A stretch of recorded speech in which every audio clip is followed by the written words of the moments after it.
একটা জীবন্ত মানব শিশু, যার হৃৎপিণ্ড ধুকপুক করছিল, যার চোখে আলো দেখার স্বপ্ন ছিল, কিন্তু তাকে হত্যা করা হলো গর্ভেই। প্রায় ৮৪,০০০ শিশু মাত্র ১ বছরে শুধুই আমেরিকায় হত্যা করা হয়েছে। ২০১৯ সালের পরিসংখ্যান বলছে গর্ভপাত করা নারীদের ৮৫%ই অবিবাহিত। অর্থাৎ এই হত্যাযজ্ঞের পেছনে রয়েছে কথিত ভালোবাসার নামে অবাধ সম্পর্ক। ১৯৭৩ সালে আমেরিকায় গর্ভপাতকে বৈধ ঘোষণা করা হয়।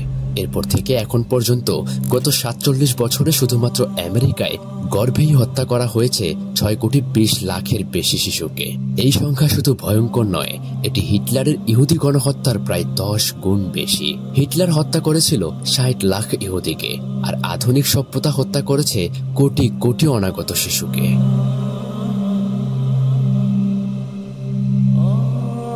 ফিরাউন বনে ইসরায়েলের পুত্র সন্তানদের হত্যা করত।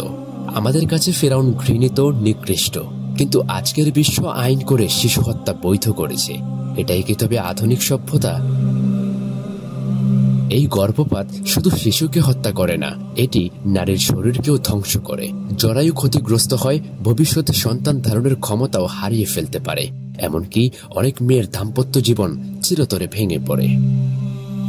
তারপরও আমরা বলি এটি নারীর অধিকার। ইসলামের দৃষ্টিকোণ থেকে এই অবাধ সম্পর্ক শুধু অন্যায় নয়, এটি একটি মারাত্মক গুনাহ। পবিত্র কোরআনে আল্লাহ বলেন, তোমরা ব্যভিচারের ধারে কাছেও যেও না। নিশ্চয়ই এটি অশ্লীল কাজ এবং খুবই নিকৃষ্ট পথ। ভালোবাসার নামে এই হারাম সম্পর্কই জন্ম দিচ্ছে হাজার হাজার অনাকাঙ্ক্ষিত গর্ভধারণের, আর সেই সম্পর্কের ফলেই হত্যা করা হচ্ছে গর্ভেই।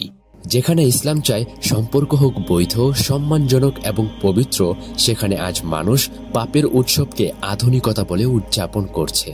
প্রেমের নামে পাপ, অধিকারের নামে অবিচার, এটা কি পছন্দের স্বাধীনতা, নাকি আধুনিকতার নামে করা হচ্ছে বৈধ খুন? এ যেন প্রেমের নামে পাপের উৎসব।